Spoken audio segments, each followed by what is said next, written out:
Film की शुरुआत एक डिसफंक्शनल फैमिली से होती है जिसमें मदर इबोनी अपने 3 बच्चों नेट, आंड्रे और सबसे छोटे बेटे शांटे के साथ रहती है। साथ ही इनकी ग्रैंड मदर एल्बर्टा भी घर में है। अब कहानी सेट होता है 2011 के फिलाडेल्फिया में। शुरुआत एक इंटेंस मोमेंट से होती है जब आंड्रे एक पेंटिंग बना रहा होता है और उसमें एक चर्च ड्रॉ करता है। जब इबोनी उस पेंटिंग को देखती है तो वो थोड़ा अनकंफर्टेबल फील करती है, जैसे उस चर्च से कोई पुराना दुख या ट्रॉमा जुड़ा हो। अब सीन शिफ्ट होता है डिनर टेबल पर, जहां एल्बर्टा और इवोनी के बीच थोड़ी बहस हो जाती है। घर का माहौल टेंस हो जाता है और इस बीच आंद्रे और मिल्क मांगता है, लेकिन इवोनी उसे मना कर देती है, ये कहकर कि वो लैक्टोज इंटॉलरेंट है। इस पर आंद्रे उल्टा जवाब दे देता है, जिससे इवोनी गुस्से में आके उसके मुंह पे मार देती है। आंद्रे के मुंह से खून निकलने लगता है और सबके एक्सप्रेशन देखकर ऐसा लगता है कि ये पहली बार नहीं है जब इवोनी ने अपने बच्चे पर हाथ उठाया हो। यहाँ तक एक चीज क्लियर हो जाती है कि इवोनी सिर्फ शॉर्ट टेम्पर्ड नहीं है, बल्कि उसे अल्कोहल की भी बुरी लत है।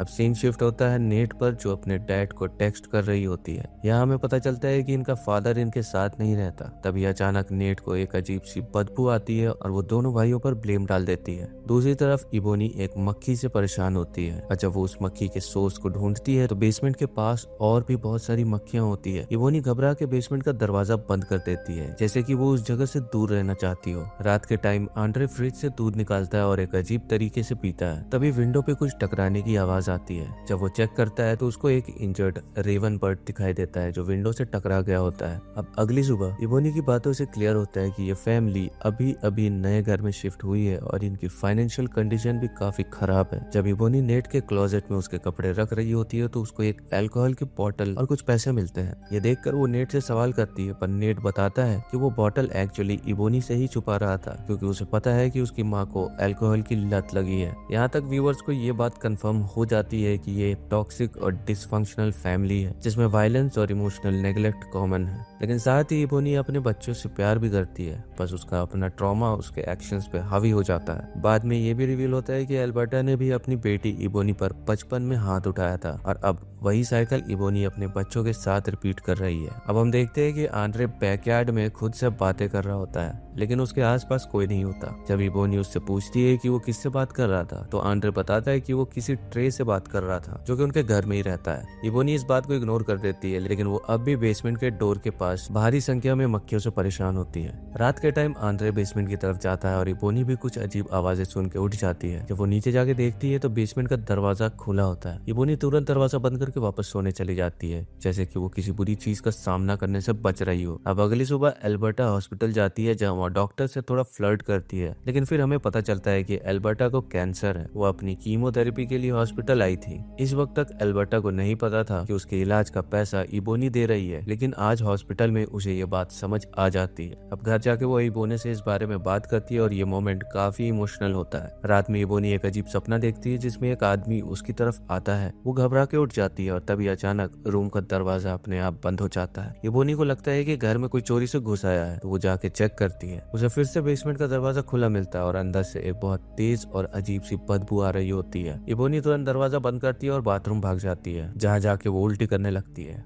इसी बीच नेट आता है और इबोनी से अपने पैसे मांगता है जो इबोनी ने उसके क्लोजेट से उठाए थे। नेट गुस्से में बोलता है कि ये पैसा उसके डैड उसको भेजते हैं ताकि वो यहाँ से निकल सके। इबोनी ये सुनकर और गुस्से में आके नेट को थप्पड़ मार देती है। नेट भी गुस्से में इबोनी को धक्का दे देता है और ये देख के आंड्रे भाग के आता है, लेकिन वो फिसल के गिर जाता है। पूरा घर एक वायलेंट और इमोशनल ब्रेकडाउन का शिकार हो जाता है। लेकिन इस सब के बाद इबोनी जाके नेट के पैसे उसके ड्रॉअर में वापस रख देती है और उससे घर ना छोड़ने की रिक्वेस्ट भी करती है। अब अगली सुबह क्लीनिंग सर्विस वाले इबोनी के बेसमेंट से एक मरी हुई बिल्ली निकालते हैं जो कि काफी टाइम से वहीं सड़ रही थी। फिर सिंथिया हेनरी नाम की एक लेडी घर आती है जो चाइल्ड सर्विसेज ऑफिसर है। इबोनी के शॉर्ट टेम्पर और पास्ट रिकॉर्ड की वजह से वो उसके बच्चों की हालत चेक करने आई थी। सिंथिया नोटिस करती है कि शांटे के हाथ पर चोट के निशान है और जब वो पूछती है तो नेट बोलती है कि उसको याद नहीं है कि ये चोट कैसे लगी। आंड्रे भी हल्के से लिम्प कर रहा होता है और जब सिंथिया पूछती है तो वो कहता है कि प्लेग्राउंड में गिर गया था। सिंथिया इस सब से समझ जाती है कि बच्चों पर हाथ उठाया जा रहा है और इसलिए वो इबोनी से अकेले में बात करना चाहती है। बातचीत के दौरान हमें पता चलता है कि इबोनी का हस्बैंड अब इनके साथ नहीं है और वो बच्चों की कस्टडी चाहता है, इसलिए उसने इबोनी पे कोर्ट में अल्कोहल और ड्रग्स लेने का केस डाल दिया है। सिंथिया क्लियरली इबोनी को वार्न करती है कि अगर उसने अपनी लाइफ और बिहेवियर को ठीक नहीं किया तो वो जल्दी अपने बच्चों से हाथ धोकर बैठ जाएगी। इस पूरी बातचीत के दौरान एक अजीब सी लेडी घर के बाहर खड़ी होकर इन सबको देख रही होती है, जैसे वो उन पर नजर रख रही हो। अब सीन शिफ्ट होता है नेट की बर्थडे पार्टी पर, जहाँ इबोनी शांटे को एक फोन गिफ्ट करती है। दोनों काफी बॉन्ड करते हैं और पार्टी का माहौल थोड़ा लाइट लगता है। बाद में इबोनी बच्चों को सोने भेज देती है, लेकिन कुछ देर बाद उसे बेसमेंट से अजीब आवाजें सुनाई देती है। जब वो चेक करने जाती है तो देखती है कि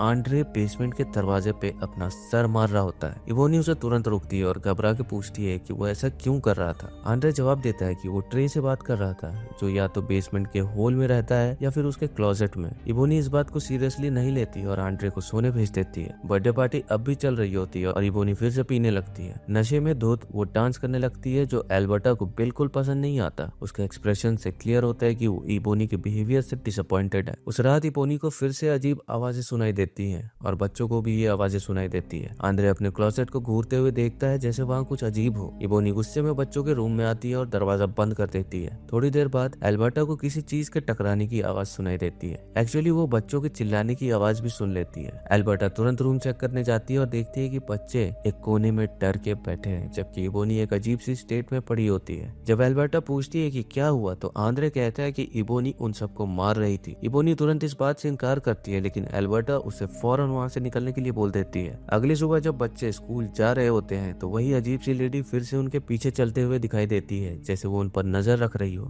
स्कूल में तीनों बच्चों का बिहेवियर और भी अजीब होता जा रहा था। नेट टीचर के सामने बिना वजह क्रीपी तरीके से हंसता है जब ब्लैक डेथ का टॉपिक डिस्कस हो रहा होता है। आंद्रे भी अपने टीचर से बदतमीजी कर रहा होता है। नेट के टीचर उसके पास आती है तो वो उसको अजीब तरीके से घूरने लगती है और यहाँ उसके हाथों से खून बह रहा होता है। ये सब देखकर स्कूल वाले तीनों बच्चों को हॉस्पिटल भेज देते हैं। इबोनी तुरंत हॉस्पिटल आती है अपने बच्चों से मिलने, लेकिन डॉक्टर्स एक अजीब बात नोटिस करते हैं। रिपोर्ट्स तो नॉर्मल आती है, लेकिन डॉक्टर्स कहते हैं कि तीनों बच्चों के शरीर पे पुराने चोटों के निशान है, जो इस बात का इंडिकेशन है कि इबोनी अपने बच्चों पे हाथ उठाती थी। बच्चों को चेकअप के बाद घर ले जाया जाता है, जहाँ इबोनी आंद्रे को नहाने के लिए ले जाती है। तभी इबोनी का फोन बजता है और वो नीचे आती है, जहाँ एल्बर्टा एक दीवार पे क्रॉस लगा रही होती है। इबोनी को ये देख के बहुत गुस्सा आ जाता है और वो एल्बर्टा से लड़ने लगती है। तभी ऊपर से आंद्रे के चिल्लाने की आवाज आती है और जब इबोनी वहां जाके देखती है तो उसके होश उड़ जाते हैं। नेट आंद्रे का सर बाथरूम के पानी में डूबो रहा होता है। इबोनी तुरंत नेट को रोकती है और तब तक एल्बर्टा भी वहां पहुंच जाती है। अब आंद्रे अपनी ग्रैंडमा एल्बर्टा को एक अजीब तरीके से घूर रहा होता है। उसके एक्सप्रेशंस और बॉडी लैंग्वेज बिल्कुल अलग लगती है, जैसे वो किसी और एंटिटी के कंट्रोल में हो। अभी थोड़ी देर पहले ही उसका गला डुबो दिया गया था,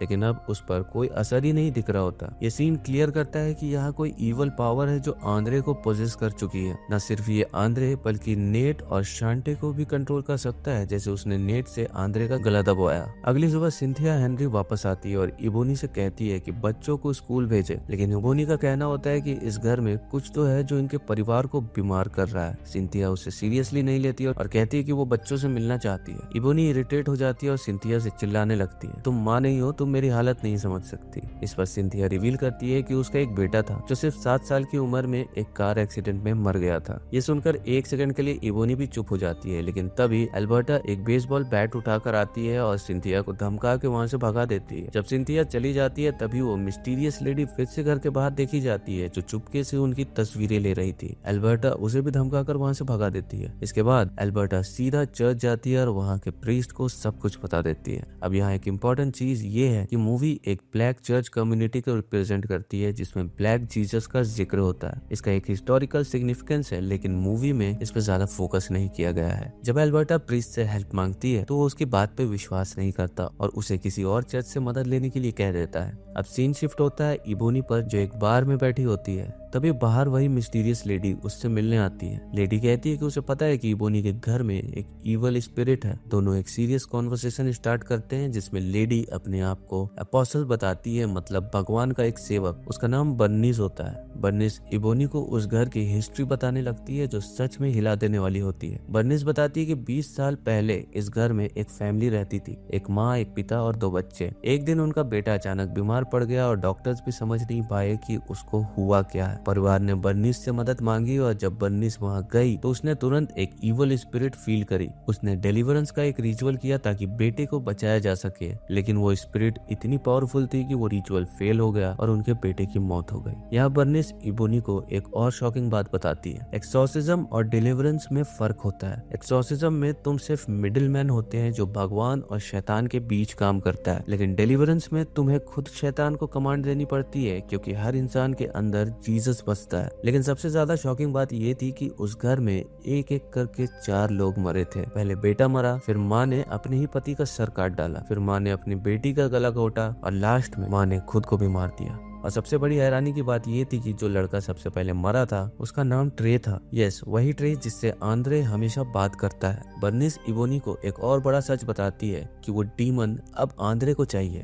ये सुनकर इबोनी का दिमाग हिल जाता है। वो गुस्से में वहां से उठ के चली जाती है। ये पार्ट एक मेजर रिवेलेशन लेकर आता है कि जो कुछ भी हो रहा है वो सिर्फ हेलुसिनेशन नहीं है। वो डीमन जो 20 साल पहले उस घर को बर्बाद कर चुका था वो अब फिर से वापस आ गया और आंद्रे उसका नया टारगेट है। इबोनी अब तक डिनाई कर रही थी कि घर में कुछ गलत हो रहा है, लेकिन अब उसके सामने सारी सच्चाई खुल गई है। अब एल्बर्टा घर में होती है जब किसी की आवाज सुनाई देती है जो उसे नीचे आने के लिए बुलाता है। जैसे एल्बर्टा नीचे जाती है घर की सारी लाइट्स ऑफ हो जाती है और तभी कोई उस पर हमला कर देता है। ब्लैक सिलौते में हमें आंद्रे दिखाई देता है जो एल्बर्टा का गला दबा रहा होता है। ये कंफर्म हो जाता है कि आंद्रे पूरी तरह से पोसेस्ड है और जो भी उसके अंदर है वो एक डेंजरस इवल एंटिटी है। जब इबोनी घर वापस आती है तो उसके होश उड़ जाते हैं। क्रॉस जल रहा होता है, मतलब कोई रिलीजियस सिंबल भी इस इवल फोर्स को रोक नहीं पाया। और सबसे डरावनी चीज, एल्बर्टा की लाश वहाँ पड़ी होती है। पुलिस को बुलाया जाता है और अगले दिन सिंथिया भी वहाँ पहुँचती है जो जलते हुए क्रॉस की तस्वीरें खींच रही होती है। इस दुख भरी सिचुएशन के बाद इबोनी बच्चों को लेकर एक दूसरी जगह शिफ्ट होने का डिसाइड करती है, लेकिन जब वो कार में होती है तो आंद्रे उसे शॉक कर देने वाली बात कहता है, एल्बर्टा की मौत तुम्हारी वजह से हुई है। जैसे ही आंद्रे ये बोलता है उसकी आंखें पूरी ब्लैक हो जाती है। इबोनी डर के तुरंत कार रोकती है, लाने लगती है और एक बार के अंदर मदद मांगने के लिए भागती है। कुछ लोग उसकी हेल्प करने आते हैं, लेकिन जब वो कार के अंदर देखते हैं तो तीनों बच्चे आराम से सो रहे होते हैं। इसका मतलब ये हो सकता है कि इबोनी की मेंटल स्टेट अभी इतनी बिगड़ चुकी है कि उसको हेलुसिनेशन हो रही है, या फिर सचमुच कोई इवल पावर है जो सिर्फ उसको दिख रही है। अगला सीन एक हॉस्पिटल का है जहाँ डॉक्टर्स इबोनी का साइकाट्रिक इवेल्युएशन कर रहे होता है। पहले तो इबोनी झूठ बोलती है, लेकिन जब डॉक्टर बार बार एक ही सवाल करते हैं तो वो कन्फेस करती है कि हाँ, उसे आवाजें सुनाई देती है। सिंथिया भी यहाँ होती है। इसका मतलब सिंथिया ने इबोनी को रिपोर्ट कर दिया है और अब उसके बच्चों को उससे छीन लिया जाएगा। इबोनी को पता चलता है कि नेट और शांटे को चर्च के फॉस्टर केयर में भेजा जा रहा है और आंद्रे को एक हॉस्पिटल में एडमिट किया जा रहा है। इबोनी पूरी कोशिश करती है अपने बच्चों को रोकने की, लेकिन कोई उसकी बात सुनता ही नहीं है। सिंथिया के कहने पर डॉक्टर्स इबोनी को मेंटल फैसिलिटी में एडमिट नहीं करते, लेकिन अब उसके पास बच्चों को बचाने का सिर्फ एक ऑप्शन बचा है, बर्निस। इबोनी सीधा बर्निस के पास जाती है और उससे मदद मांगती है। दोनों की बातचीत से एक और शॉकिंग सच सामने आता है। इबोनी के बचपन में एक आदमी ने उसके साथ गलत काम किया था और वही आदमी उसके सपनों में बार बार आता है। उस वक्त इबोनी ने भगवान से मदद मांगी थी, लेकिन उससे कोई मदद नहीं मिली। उसी दिन से इबोनी का फेथ खत्म हो गया था और उसे लगने लगा कि भगवान सिर्फ चोजन वन की मदद करता है। लेकिन बर्निस उससे कहती है कि भगवान हमेशा साथ है, पर उस पर भरोसा करना जरूरी है। दोनों मिलकर गॉड से माफी मांगती हैं और अपना फेथ वापस बनाने की बात करती है। दूसरी तरफ आंद्रे हॉस्पिटल में एक बेड से बंधा होता है, लेकिन वो वायलेंटली रिएक्ट कर रहा होता है। नर्सेस उसे कंट्रोल करने की कोशिश करती है, लेकिन वो ग्राउल और हिस कर रहा होता है जैसे कोई पजेस्ड इंसान होता है। सिंथिया भी अपनी आंखों से ये सब देखती है और शॉक हो जाती है। तभी आंद्रे सिंथिया को देखता है और उसके मर चुके बेटे की बात करने लगता है। वो बिना किसी हेल्प के अपनी बेड से उठता है, अपने हाथ आजाद करता है और दीवार पर चढ़ने लगता है। अब सिंथिया को भी कंफर्म हो जाता है कि यहाँ सच में कुछ पैरानॉर्मल हो रहा है। इबोनी एक प्लान बनाती है। वो एक नर्स की यूनिफॉर्म पहनकर हॉस्पिटल के अंदर घुस जाती है। बर्निस भी उसकी मदद करती है और दोनों मिलकर आंद्रे को हॉस्पिटल से निकाल के ले जाती है।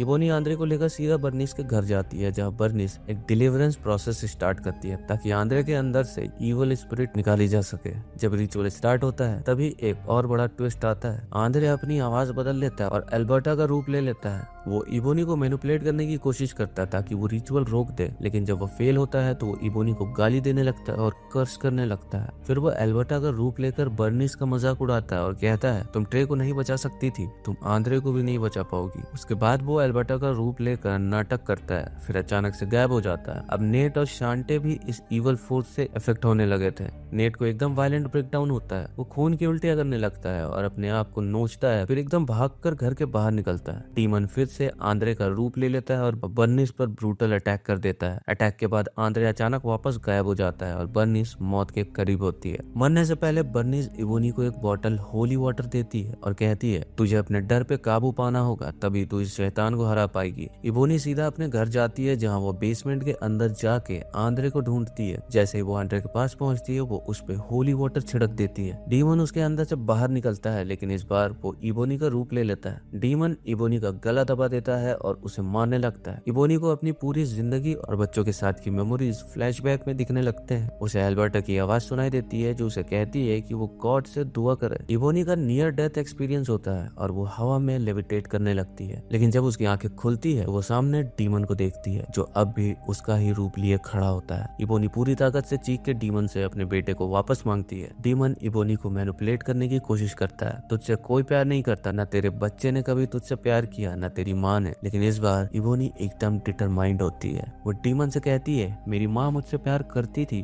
और गॉड मेरे अंदर है। अगर वो जीसस की बेटी है तो वो गॉड की शक्ति से डीमन को कमांड दे सकती है। जैसे ही वो पूरी ताकत से डीमन को कमांड देती है, डीमन जलने लगता है। नेट और शांटे के बॉडीज भी रिएक्ट करने लगती है। वो दोनों क्रॉस पोजीशन में स्टिफ होने लगते हैं। इवोनी एक ट्रांस स्टेट में चली जाती है और एक अलग लैंग्वेज में प्रार्थना करने लगती है। डीमन पूरी तरह जलता है और धीरे धीरे हेल में खींच लिया जाता है। जब डीमन वापस हेल में चला जाता है तो नेट और शांटे नॉर्मल हो जाते हैं और उनके सारे वुंड्स भी डिसअपीयर हो जाते हैं। इवोनी आंद्रे को भी सेफ और ठीक ठाक पाती है। कुछ दिन बाद सिंथिया इवोनी से मिलने आती है। हमें पता चलता है कि इवोनी ने घर छोड़ने का फैसला कर लिया है। बच्चे अभी फॉस्टर केयर में हैं, लेकिन 6 महीने बाद इवोनी को उनकी कस्टडी मिल जाएगी। पूरी फैमिली वापस फिलाडेल्फिया जा रही है और इवोनी अपने एक्स हस्बैंड के साथ अपने रिश्ते को भी ठीक करने की कोशिश कर रही है। ये सुनकर बच्चे भी खुश होते हैं और फिल्म यहीं पर खत्म हो जाती है। तो दोस्तों ये थी द डेलिवरेंस की पूरी कहानी। अगर आपको वीडियो पसंद आई हो तो वीडियो को लाइक जरूर करें और अगर चैनल पर नए हो तो चैनल को भी प्लीज सब्सक्राइब कर दें। मैं मिलता हूँ आपसे अपनी अगली वीडियो के साथ में, तब तक के लिए